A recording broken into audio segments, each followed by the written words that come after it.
All right. Good afternoon, everyone. Welcome to Sunday, April 13th session of Macroeconomics Hours. Today, we're going to be talking about the economist's view of government, which is a fun topic for me. This is the field where I did doctoral work back at Clark University. This sort of this discussion is going to intersect concepts from both economics and political science proper. And let me start sharing the screen so that my presentation could be guided a little bit better. Okay. So here we go. I'll enter the presentation mode. This lovely image that you see on your screen, this is creation of ChatGPT, interestingly, and it did a very nice job. This was the very first try. I asked it to put together a graphic that would contrast a benevolent government and government as a leviathan or a mythical beast. And this is what I got, and I thought that it was pretty amazing, right? And that's what we'll talk about. There is a number of views in the economic professions about what government is or what it ought to be, right? There is both normative and positive analysis issues in here. And so the views are quite a continuum, quite a spectrum of views. And, sort of if you're on one side, you might be thinking about government as a mythical beast that gets bigger and bigger and bigger by continuing to swallow more and more private resources. If you're on the other side of the spectrum, you're thinking about government as a benevolent dictator that exists to improve people's lives. And we'll talk about those views. We'll talk about how you assess some of the claims in those views. My plan is to present you with a summary of historical evolution of economic thinking about the government. And this was such a tough thing to do because there are so many exceptional people. And I kept revising my presentation until this morning. And at some point I said, I just gotta stop because this will go on forever. Perfect is the enemy of good. So we'll quickly look about a couple of recent trends from a recent paper about the role of government in the economy. And we'll do some of the discussion, and hopefully, folks, you will be able to contribute a bit to those explanations and tell me what your own reactions to this might be. All right, so let me start with a summary of historical evolution of economic thinking about government. And so for a moment, I'll tell you about the mercantilist system. And so this was the setting that was roughly in effect from 16th to 18th century. And that was one of the main frameworks of government policy, both in the United Kingdom, that was a hotbed of mercantilism, but all over Europe, all over Russia in particular, right? It was widely accepted as the true description of event. And what is mercantilism? Basically, mercantilism said that the wealth of nation is based in the acquisition of bullion, which is gold, silver, other precious metals. You could include things like, gemstones and things like that. So these are things that we have to acquire. How do we get that done? We acquire bullion by running trade surpluses, meaning what we import into the country in limited numbers is essentially raw materials. And what we export is finished goods. And we take a lot of care in protecting our intellectual property. For example, China was protecting its technique of producing silk, right? There are stories about how a couple of monks ended smuggling out silk in their staffs when they were going from China back to Europe, right? When the Industrial Revolution started, one of the main government objectives was to protect that intellectual property too, so that United Kingdom, that Britain could continue producing those things en masse, right? And the role of government was essentially quite vast, right? You are exercising control over the economy through primarily tariffs and subsidies. And tariffs is how you raise a lot of government funding back then. You restrict your imports as much as you can, and you primarily allow raw materials that you don't have to come in. You maintain some degree of national control over intellectual property and other regulations. So the goal in here was kind of a version of what we call autarky, right? A self-sustaining economic system. So they're viewing national self-sufficiency as the way to grow and to survive. Was that surprising? Maybe not, right? Sort of, if you think about back about 16th to 18th century, there are still a number of wars that are going on and that break out every so often. National self-sufficiency, maintaining that control over your government is a primary consideration for a lot of heads of states. And again, what we have in most countries at that point is essentially autocracies, right? The government isn't starting to evolve a little bit in the United Kingdom towards a constitutional autocracy of sorts, but still autocracy is the name of the game. And so, from that perspective, why the colonies are so important? Well, they are the source of raw materials. And also, what we do is that we sell finished goods, we export finished goods, and we sell it to them, right? So, generally speaking, this is not a very pretty picture. And so, what happens then? You can guess it's Adam Smith, right? This is the classical foundations of economic philosophy, if you will. So, Adam Smith wrote a book that is popularly known as The Wealth of Nations. I have to say that I've read components of that book. It's not terribly easy reading, right? So when I was a graduate student, I forced myself to read roughly half of it, and that at some point I gave up and started relying a little more on the modern language interpretations of the Wealth of Nation. But for the time being, Adam Smith book created basically a revolution. Essentially, his contributions to economics, not just macroeconomics, but economics in general, were concepts such as division of labor, how division of labor contributes to productivity. What is the role of self-interest in the economic growth? This is that popular concept of the invisible hand, right? So they're saying that we don't have to rely on governments as a means of determining who gets the resources. We can simply rely on the invisible hand of the market and prices as those determinants of resource allocation. Free trade, including absolute advantage in trade that drives free trade and competition. And so what Adam Smith created is the theoretical foundation of what they call laissez-faire economics, in French, let do or let be, which is the free market approach, essentially. And to this day, this is one of the main tenets in economic science. And so what Smith said is that the role of government should be extremely limited. Government should be providing some of the public goods, like national defense, and government should establish the rules of the game. So that is, you want to be able to protect your property rights, you want to be able to enforce contract. Protecting property rights was extremely important because in many countries at that time, your life and your property were at the mercy of the rulers, right? It was relatively easy to lose both. And Adam Smith made a very good argument for protecting property rights being one of the main functions of the government. From here, we can move to a couple of people from the utilitarianism, right? The greatest good for the greatest number. And so David Ricardo wrote a book called Principles of Political Economy and Taxation back in the early 19th century. And so the big contribution of that was to say that, well, what matters for trade is not so much absolute advantage.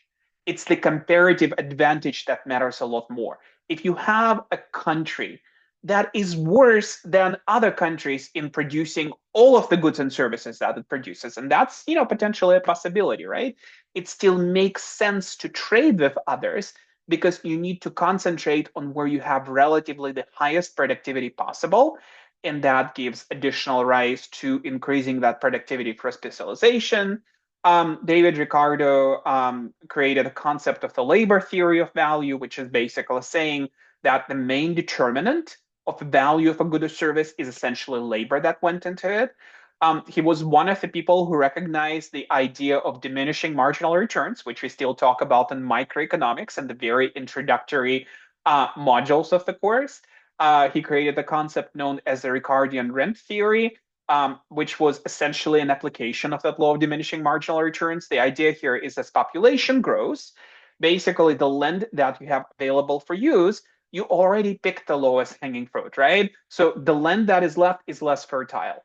And once we start using more and more resources, which don't produce as good of the results, that basically means that the rent on the more fertile land is going to increase.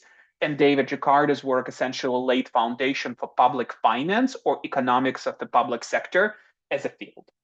So his argument, of course, was that the role of government should be limited. Government should not restrict free markets. Doing so takes away, basically diminishes the societal welfare. Less government intervention is better. Moving on to another theorist of utilitarianism, and this is John Stuart Mill. And I was also thinking about including Jeremy Bentham, who basically created the idea of utilitarianism as as what we were discussing in here. But let's concentrate more on John Stuart Mill because he was closer to economics. But the work that he's done was related to the idea of distribution of wealth, and some of the principles of taxation related to wealth redistribution. He was one of the first people that recognized the importance of social welfare programs, such as support for the old age, support of the ill and the infirm, support of the elderly. Well, I already said that, and support of education. He basically articulated a principle that the best targets for taxation might be things like tax inheritance and excess rents of land, because they don't actually change economic activity, right? Sort of they create less of a disincentive to engage in such activity. And he came up with the idea, which looks pretty reasonable now, but that was revolutionary back then, is that tax should be proportional to income after given some sort of a minimum exemption for the basic living necessities. And this is very much the principle of taxation. Income taxation's everywhere, right? There is some degree of proportionality of tax to income, and the government typically provides some sort of an exemption. If your income is within that exemption amount, you don't pay income tax, but income tax starts to kick in after some sort of a minimum point, right? And so here the idea is that, well, sure, there is some role of the government, but the basic presumption is that it's a laissez-faire presumption. It's a presumption of non-interference. So if you want to make an argument for the role of government, you have to justify it quite well. He said that there is a significant role for the welfare program in education, poverty alleviation, and for the provision of public goods. So you can kind of see how this continues building on the work done by Smith, right? And so from here, and mind you, we're in the first half of the 19th century, we can jump into what we call the early progressive economics, which is Arthur Pigou, who wrote a book called The Economics of Welfare. He's really the father of welfare economics as a field, and his big contribution to the field is recognizing the presence of positive and negative externalities, which serve as a potential basis for government intervention, and using taxes and subsidies to correct for those externalities. And so could anybody here give me an example of what a positive or a negative externalities might be and how those things work? This is probably a flashback to microeconomics for business. I think we talked about that in Module 8, and we still discuss those at the very end of the course, right? We keep talking about how great markets are, and then at the end of the course, we tell you that, hey, markets are not all that great in all cases. So any volunteers here, feel free to raise your hand, feel free to speak up, however you'd like to do it, folks. Anyone? I would probably say the pandemic was an external, something, an externality. Yeah. In many sense, yes, it absolutely was created a number of externalities, right? But generally speaking, so when I come back to the idea of externality, so a negative externality means two parties engage in a private contract, but somebody else ends up paying some of the cost of that transaction. And so generally speaking, pollution tends to be one of those best examples because any or nearly any economic activity is essentially connected to some degree of pollution, right? When you extract oil and gas, when you engage in manufacturing, when you engage in production of many services, you inevitably generate pollution.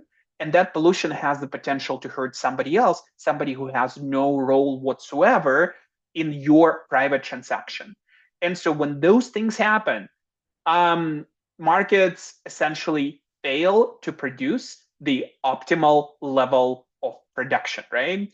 And Pigou was one of the theorists who clearly articulated the idea of social benefits and social costs versus private benefits and private costs, and explained how they contribute to those externalities and how those externalities give a rise to government intervention.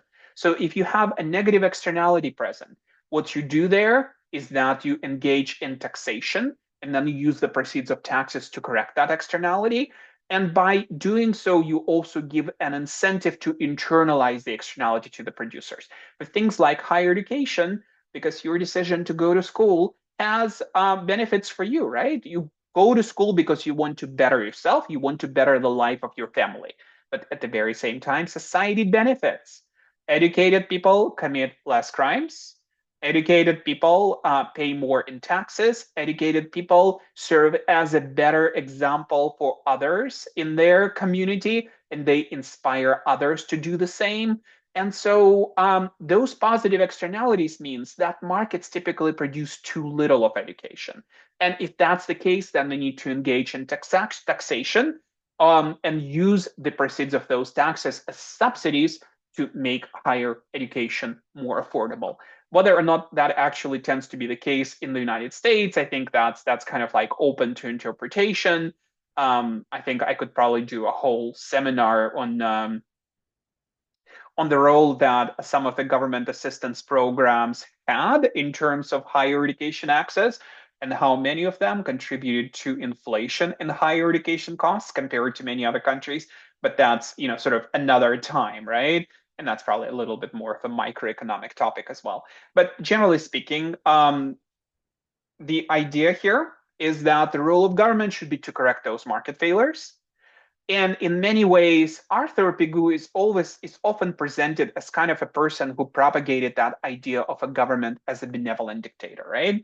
Because sort of the thinking at the point is that government does things to make the society better off, but whether or not this is a bit of a naive view, that's something to be discussed, further in a different strand of economics. But meanwhile, that's the contribution here. Of course, what happens after Pigou is we have the Great Depression. It's a worldwide calamity, essentially, and this is where Keynesian economics comes and takes place, right?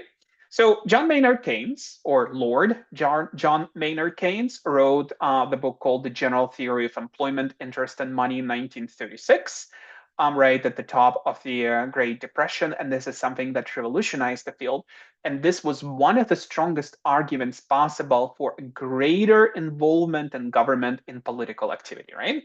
So, and the idea in here is that Keynes said that, look, it's the aggregate demand and fluctuations in government demand that lead to business cycle or lead to economic cycle, and this is what causes recessions. If you have a decrease in aggregate demand, that decrease in aggregate demand essentially creates a vicious cycle of people buying fewer goods and services, manufacturers cutting production and firing people becoming unemployed. That in turn means that more people will make the decision to consume less and to save more as essentially an insurance policy about being laid off in the future, because you kind of see your chances of being laid off increasing, right? And so that vicious cycle is really, really difficult to break. In classical economics, they would say, well, in the long run, the markets are going to correct themselves. And one of the famous phrases attributed to John Maynard Keynes was, well, in the long run, we are all dead, right? We need to concentrate on the short run, and government needs to take action now as this vicious cycle starts turning in order to correct the economy and in order to improve the standards of life for everybody else, right? And this is where government fiscal and monetary policies come in.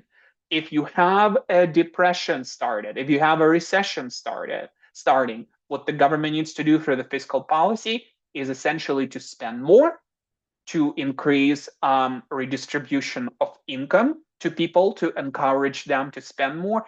And this is what gets us out of those situations. And so this is the most important argument here about the government having to have a very significant role in economic life, especially when responding to economic contractions, right? Any questions so far? By the way, if you guys have questions, feel free to speak up at any point. It has to be a conversation rather than a one actor theater. So any questions or any comments so far? All right. Very good. Let me go on to talk more about the economic advances post World War II. And this is where the work by Paul Samuelson comes in. And Paul Samuelson actually is one of my favorite economists.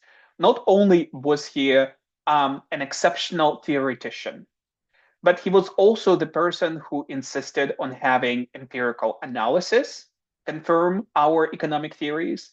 And he's also the person who made economics very accessible to many people, right? He was a very popular column writer, if I recall correct. I think he wrote a column for Newsweek, right? Which was one of the major magazines throughout that time period. It still exists, albeit in a much diminished role, but he made economics accessible, and he probably contributed to hundreds and thousands of new economists being trained. And so his contributions here was clearly articulating the theory of what constitutes a public good. And his idea of a public good is that unlike a private good, and private good, essentially, when I go to a grocery store and I buy an apple, right? When I bite into that apple, I am the only person who can eat it, right? Nobody else has access to my apple. And once I consume it, that's it. The apple is gone. Public goods are a little bit different. They're non-rivalrous, meaning that there are many people who can enjoy this public good at the very same time. Think about the public park, right?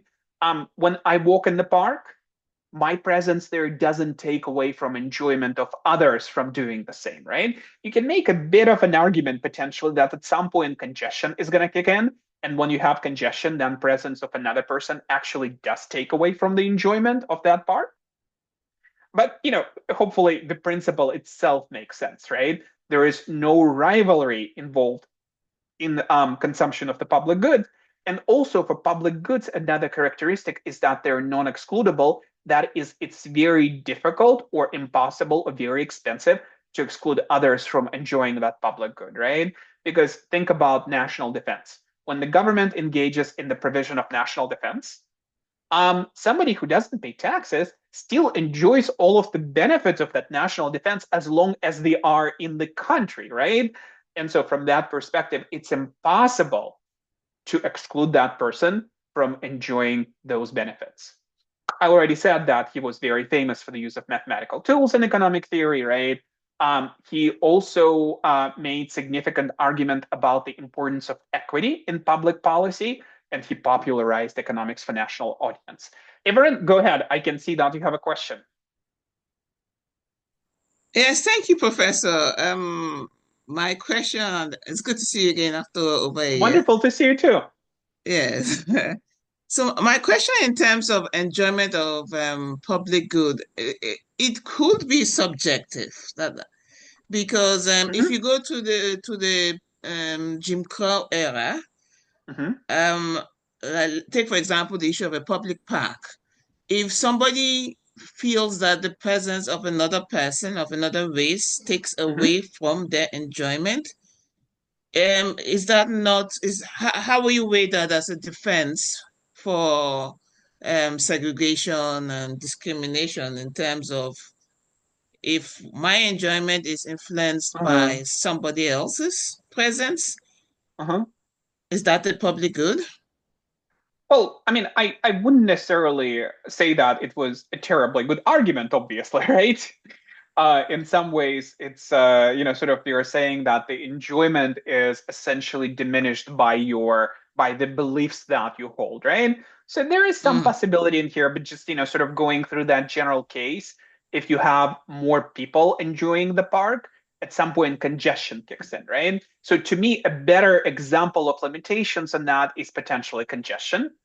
I don't necessarily, see the argument or the logic that you listed as terribly relevant to that, right? Even though, sort of those biases that you hold, that some people hold, potentially can take away from that enjoyment. But I think what you could do here is that you could put in here a little bit of a spin saying, well, that actually could be a negative externality in a sense, right? The example that I use for negative externality is it's actually an example I used for a long time in my teaching since I was a teaching assistant back in year 2000, right? And in the introductory microeconomics course. I usually use the example of going to a movie theater and having somebody in front of you talk during the movie, right? Because when you do that, that actually does take away from the enjoyment of others. And we talked about the challenge of internalizing that externality, because when you have a conversation with your friend in the movie theater, that actually might make experience more enjoyable from you because that's something that you get a kick out of, but it takes away from everybody else's enjoyment of the movie. And one of my students said, well, you know what? I internalize this externality very easily. I just hit on their seat in front of me very, very hard until they shut up. And so from that perspective, that's a way to internalize that. But I guess I don't have a terribly good answer to your example. I don't view that as a terribly good argument. Again, sort of like things that people enjoy, you don't necessarily, sort of see the logic of them making those choices. What they observe is their preferences expressed through the actions that they take. And, sort of for some people, if they decide that being in a non-segregated environment is not something that they want to do, essentially the choices there are moving to more homogenous communities, right? And that's what a lot of people did. And that's one of the things that potentially, drove some of the divide between urban environments and suburban environments in 1960s, right? So that might be a part of it.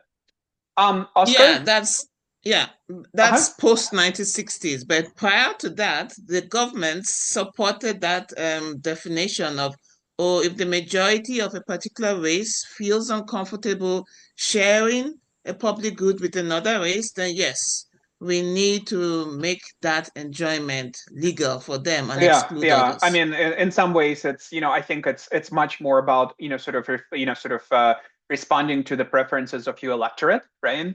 And they'll kind of talk about some of the economics that basically say, well, there are arguments for limiting government because of those things, right? So I'll talk about that in a second. But Oscar, go ahead. What's your Okay. question? Thank you, Professor Vlad. Glad to see you again. Uh, maybe my question is about a comment that you did before, and it's related to the level of taxation depends on a certain weight of the level of income. My Mhm. question is, depends on the GDP of each country. Does it exist a certain ranges of common taxes? I mean, are you able on a certain way to say, hey, you are paying a lot of taxes or you are paying less than you are required to pay? Or depends on I, if you are a developing economy or developed Uh-huh. economy. Yeah, I mean, I'm not quite sure if I 100% understand the question. Let me try to answer it in the way how I understand it potentially, right? So the comment that I made before, and let me see if I can go back to that very quickly, right? So we are talking about the idea propagated by John Stuart Mill about some of the general principles of taxation, right? Yes, So professor. I think this is more about the distribution of an individual tax burden. And the principle in here is that your tax must be proportional to your ability to pay. And that ability to pay comes out after you basically covered your absolute basic necessities, right? We all need a minimum amount of food, minimum amount of shelter, minimum amount of clothing, as long as you're able to meet those things, right? After that point, sort of you can kind of view the income that you have after you spend on those things as being more discretionary. And so then you apply some sort of a tax to that discretionary income with the ability is that if you can afford to pay more, then you should pay more, right? And that's where that income tax principle comes in.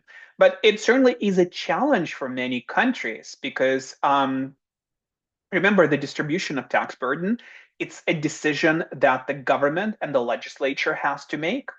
And in many cases, interest groups, and we'll talk about interest groups in a few moments, they end up contributing to driving policies that make them potentially less than fair and that benefit certain groups.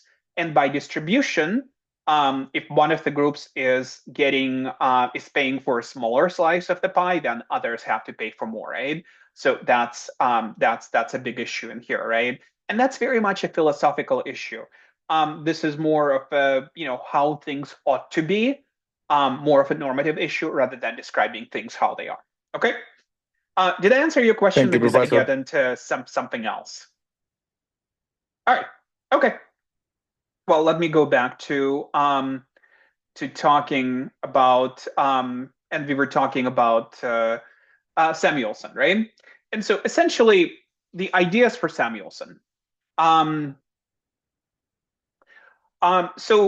said that if I had to summarize what he said, is that government has to be a key participant in an economy. Most economies are not going to be, nearly all economies are not going to be pure market economies. They have to be mixed economies with a significant role for the government. And governments have to correct market failures. They have to provide public goods. They have to manage the business cycle. And this is the Keynesian sort of flavor of his work, right? Because he did build on the Keynesian work quite a bit. And governments have to engage in income redistribution, right? And so from this perspective, it's still generally a pretty complete list of what governments do, especially if you consider market failures such as monopolization to be included in this list of things, right? He didn't necessarily talk a lot about industrial structure and monopolies and oligopolies and things like that, but I think you can definitely include them under the market failure examples, okay?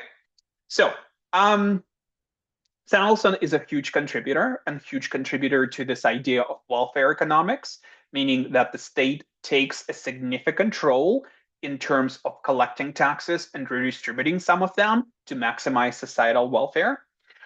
We can talk a little bit more about Kenneth Arrow, who was a Nobel Prize winner. So in his book, Social Choice and Individual Values, some of the contributions that he made is he basically considered how societies make decisions about what to spend money on and how to engage in taxation and redistribution. He created what is called the social choice theory, which created a mechanism for making social decisions and 5 conditions for making those decisions. And I'd love to talk more about Arrow, also one of my favorite economists in the future, potentially future seminars. He basically created what is called the Arrow's impossibility theorem, which means that there is no rule that satisfies all of the 5 conditions that he laid out. And so, which means in turn is that making optimal decisions is an extremely difficult and impossible task for the government, right? And so that in turn means that maybe we have to place more limits on government involvement and on policy limits, given that it's really impossible to aggregate preferences of the population and make decisions that satisfy those preferences in an optimal way, right? So this work served as a limitation, like a bit of a pushback on the welfare economics, okay? And so then I come to public choice. And public choice, I just want to be very transparent about that. This is a field where I come from and that I've been affiliated with, sort of for most of my work, including my doctoral work. And I talked in the beginning of the section of actually having met Gordon Tullock at one of the seminars that my dissertation advisor organized. And he was a very, very interesting guy. But basically, this public choice was essentially the field of public choice was established by a very influential book called The Calculus of Consent, written by James Buchanan and Gordon Tullock. James Buchanan also wrote a book that I personally found contributes quite a bit called The Limits of Liberty, Between Anarchy and the Leviathan. And Leviathan, remember, is this mythical beast that swallows the world and gets bigger and bigger and bigger. And so the contributions that they made in this work is essentially the idea is that, look, government is not a benevolent dictator, right? Benevolent dictator is a very theoretical concept. Government consists of people. People are naturally self-interested individuals. As a self-interested individual in government, what would you be interested in? Well, first and foremost, probably your re-election, right?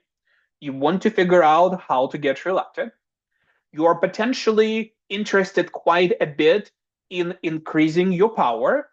And increasing your power means advancing in the government structure, having more people report to you, managing larger budgets, being able to potentially redistribute some of the budgets to the interest groups that are affiliated with you in some way, right? And so from that perspective, government decisions end up not in what the voters want, right? Government decisions are basically the result of government actors, individuals in government, achieving their preferences. And if this is the case, then we need significant checks on government power. Buchanan and Tullock in some way were contractarians. They viewed the existence of government as a social contract. They were extremely interested in the influence on the voting rules on economic outcomes. For example, if your voting role requires unanimity, like the United Nations Security Council, right? Like the European Union at some levels, it becomes extremely costly and extremely impossible to make, and often impossible to make decisions. It becomes a very tough thing.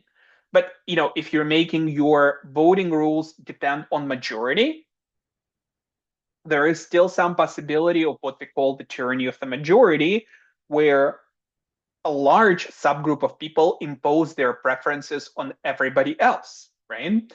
And in many ways, this could be economically and socially suboptimal.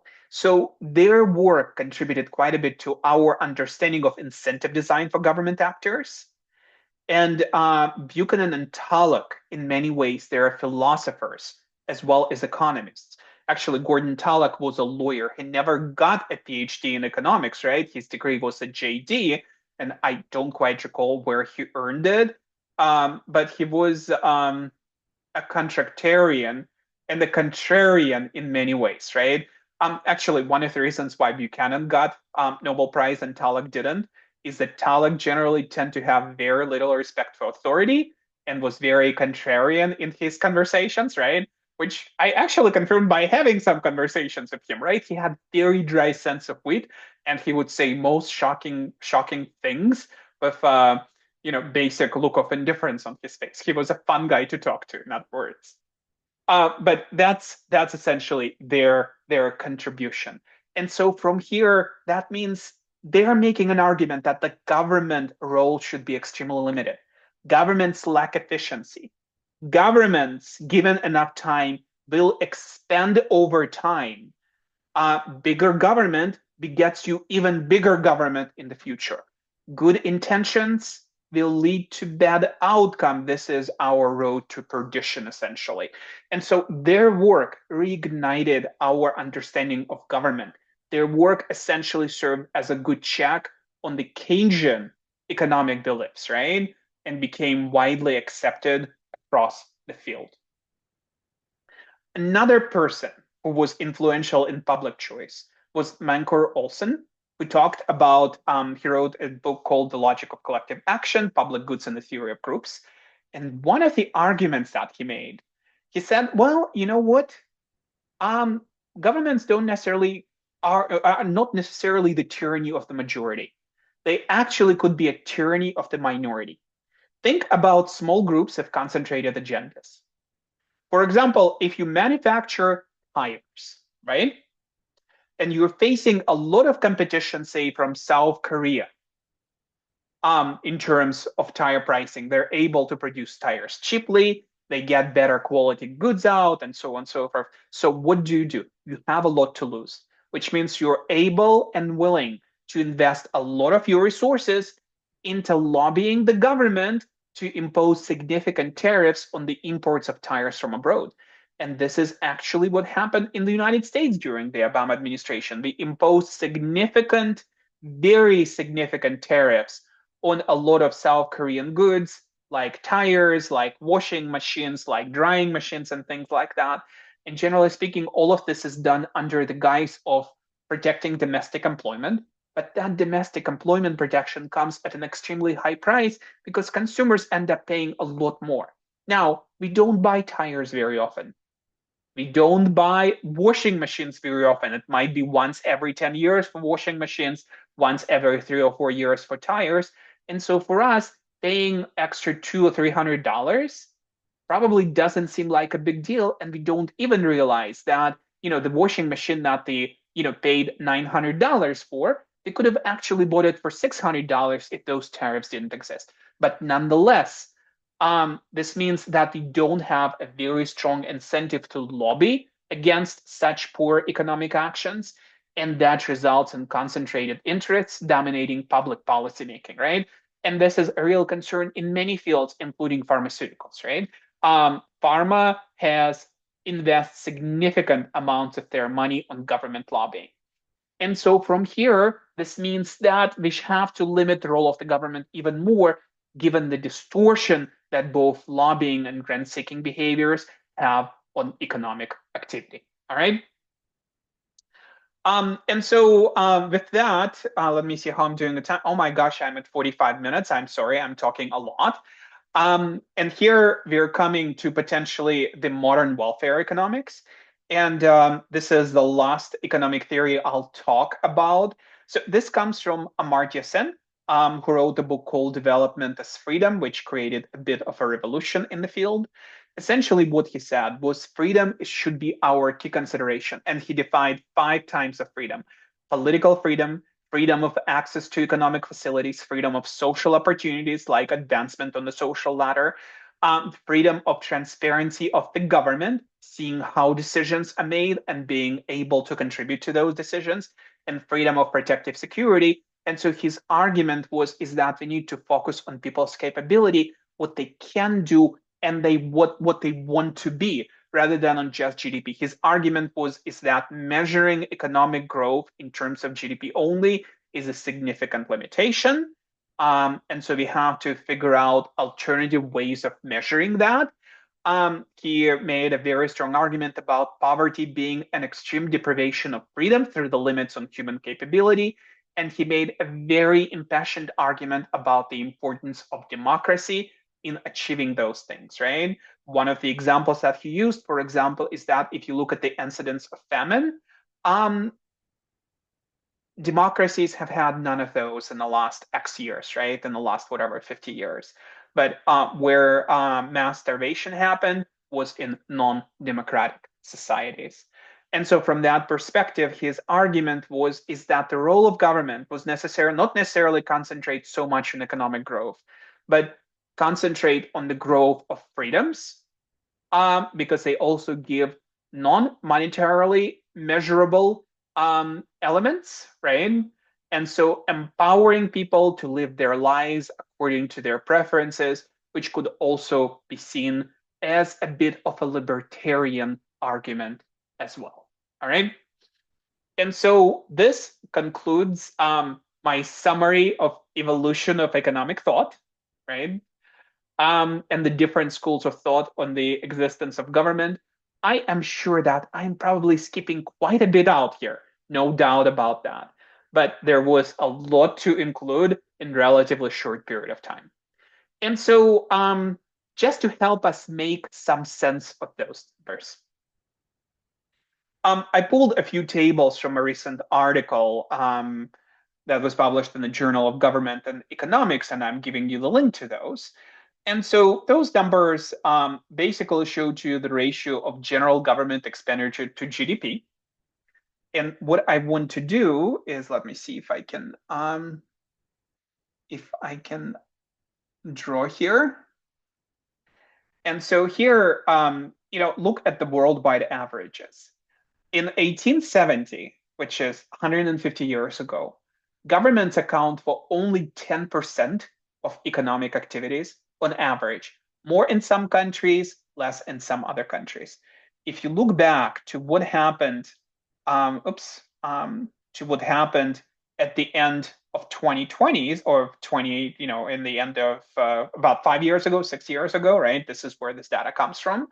We were looking at government increasing in size by a factor of 4 times. So the fact that general government expenditure now accounts for about 40% of economic activities, this is an extremely, extremely significant growth. And this is true throughout quite a few countries, right? I mean, it certainly is true in developing economies. It certainly is true in the more industrialized economies. In the emerging markets, it went to a lower percentage, to something like 32%, but this is still approaching. And we can kind of see that the role of government as we grow economically does seem to increase. And our job is to figure out whether this is not a good thing or a mixed thing or a bad thing, right? And figure out if there is additional policy actions that we might be taking to deal with something like that. If you look at government employment as a share of total employment, and this is a table of industrialized countries, that increased by a factor of roughly 6 times over the last 150 years or so, right? And this is a very significant increase. And even in the United States, where there is a lot more skepticism about the role of government than, say, in Sweden, we're looking at something like 15% of folks being employed by the government. And so in the article, I referred to the Leon Mapskin article. Why is there such a rise in government economic activity? Well, there is that increased responsibility for economic development and industrial policy, inspired by the example of Japan, and then by the example of Korea, and then by the example of China. Governments take a more active role in terms of industrial policy and in terms of championing at least some of the sectors of the economy. We can make an argument that the economies are extremely complex and they require more government activity in there. We can make a government that societal preferences for income redistribution have changed over time. And I guess you can add to that for provision of public goods as well. And sort of this is what leads to larger governments. You can make an argument that national defense, generally speaking, is more expensive, right? But you can also make an argument that big government actually begets even bigger government. This is coming back to that public choice. These are the ideas that have been articulated by Buchanan and Tullock, right? And while not a single, why you can't really use a single one of those explanations as an explanation for the totality of the government expansion, to some extent, probably most of them have at least some role, right? And I'm very curious to hear what your thoughts are on these issues. Out of the school of thoughts that you talked about, which one resonates with you a little bit more? Are you more skeptical about the role of government?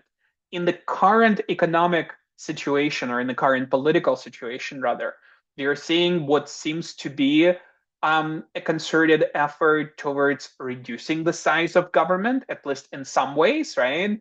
And so could some of those explanations serve as a logic for those choices, right? So the floor is yours. I'm happy to hear you guys share some of your thoughts about this. And if you think that I missed something, please let me know. I have no doubt that I missed a number of things that I could have included.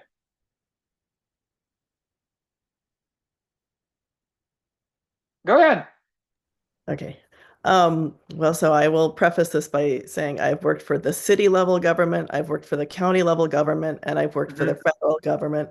And now I am, as a county board member, managing the funds of the county government. And I have to agree with some of this. Bigger government does beget bigger government in many respects. and I see so many inefficiencies, but they're very, very difficult to fix. And sometimes when you want to come at a problem and eliminate waste, you end up getting rid of the wrong thing. So, like for instance, I think it was around 2012, maybe after that recession, we had to lay off a lot of employees at the county. And so we put this weird incentive program saying everybody retire early or take a buyout. And we lost the best employees and we got stuck with the worst employees. Not, I don't want not to, um, diminish what a lot of the good employees were, but we did That's right. a negative selection process that was the dumbest thing we ever could have done. And that's the government for you. And so instead of doing that, so we cut a lot of these roles. And then to replace those roles, we had to hire consultants. And some of them went to work for consultants. So I'm saying I think some of the stuff is short-sighted and penny wise and pound foolish when you talk about cutting government spending. Yeah, this is such a good point, right? Sort of this comes back to the decision rules that you use, and this is one of the reasons why Buchanan and Tullock, as philosophers, they were so invested in articulating those decision rules. And this is one of those decision rules that simply makes no sense, right? I think the best. I worked in a private nonprofit institution, which shall remain nameless, in the past. And over the years, the institution kind of shrunk in size because, sort of during 1980s, 1990s, it sort of replicated the model used by the University of Phoenix in terms of creating branch campuses, opening those branch campuses close to where people would work, right? Sort of capturing a big market of folks who were working already and who needed higher education that was done on their terms during evenings where they could complete the courses not in 15 or 16 weeks, but in an 8-week module, right, or 5-week module. And it grew very significantly during that time period, opened a whole bunch of branch campuses. And then at some point, when the online education came in, the institution was extremely late to online education, and it saw significant shrinkage in its enrollments. And it started closing campuses, it started laying people off. But instead of making the decisions to let people go based on their contribution, right? Which again is notoriously difficult to measure in higher education. What it said is that, we're just not going to give faculty salary raises from now on, right? And so if you made $50,000 in 1990, come 2010, and you're making something like $52,000. So in real terms, your buying power had shrunk quite a bit, right? And then everybody was very surprised that what they ended up with was a land of misfit toys. The best people that were there said, I don't have any patience for this, right? I can find a new higher paying job much more easily. And what the institution was left with is probably people who simply weren't terribly able to get good jobs. And so that self-selection inevitably creates the land of misfit toys problem, right? Very, very challenging. Great, thank you. I appreciate the point that you made, Lucy. Anybody else? Any of the schools of thought that we described that speaks to you a little bit more? I'm curious, are you buying what those folks are selling? Are there any of the theories that seem a little more credible, a little better in explaining what we see in government and and government growth over the years? Anyone else? Feel free to unmute yourself.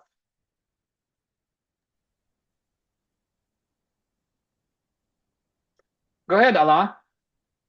Hello, Professor. How are you? Great, wonderful. Thanks for joining us. Go ahead. Thank you.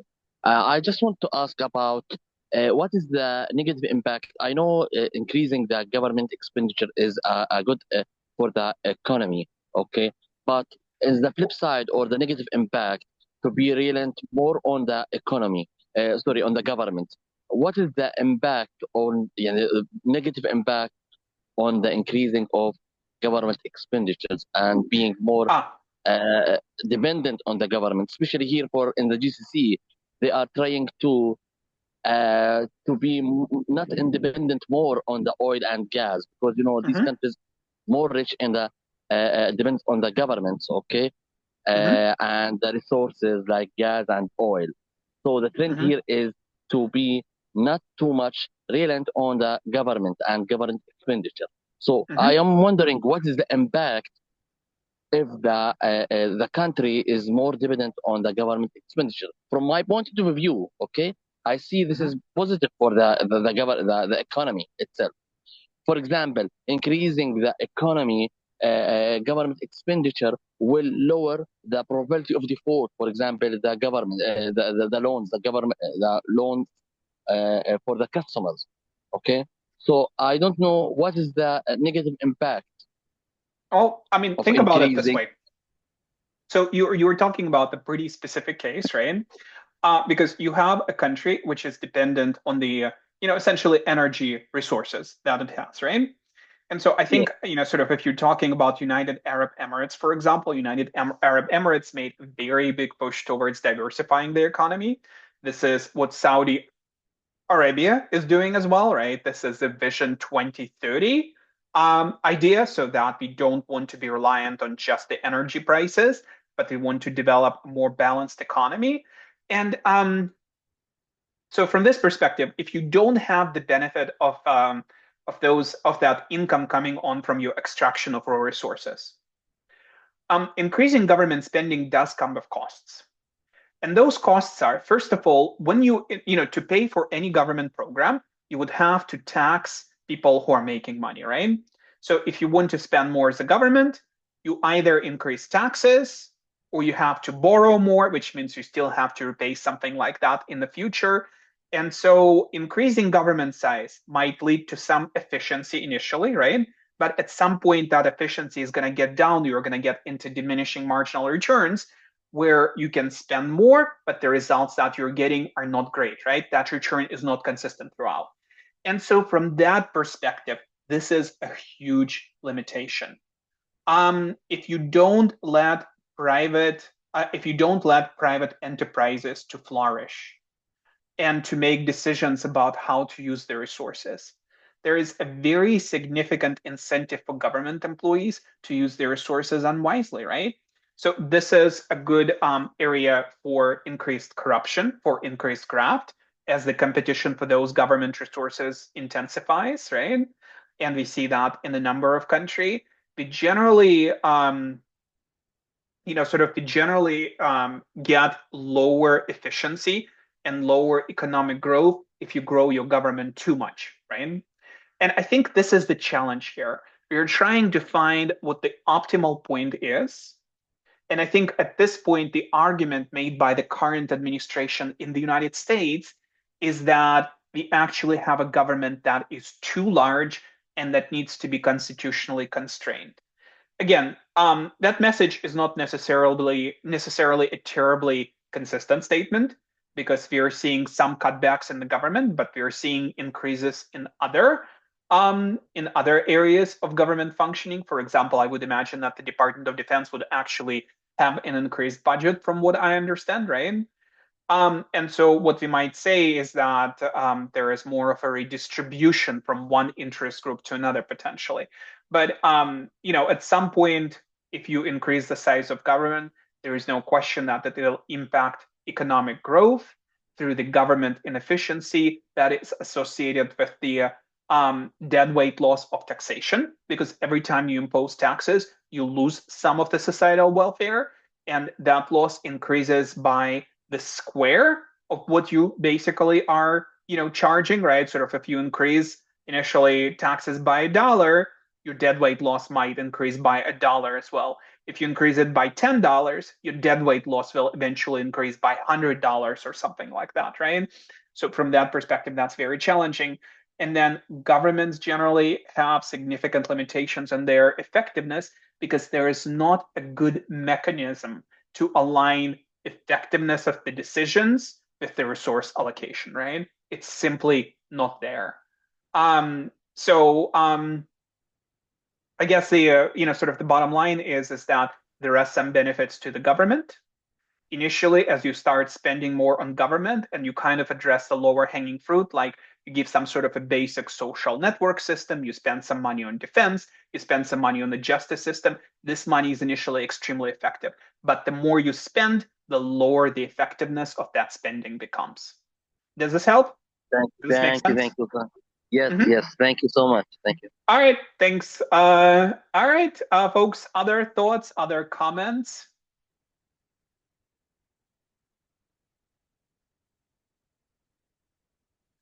All right. Well, we are at 2:00, so I really do appreciate your joining me. I'll post those slides shortly for you, so that you'll have the benefit of that reading list that includes a lot of classical literature. Sort of there was probably a little bit more of a bias for me to concentrate on books and on economic literature that I actually read. And so most of those books I do have on my bookshelf behind me. And if this piques your interest, happy to talk more and happy to hear any additional ideas for this session, folks. So thanks again for joining me and talk to you soon. Bye for now. All right. Thank you, Professor. Bye-bye. Thank you, Professor. Bye.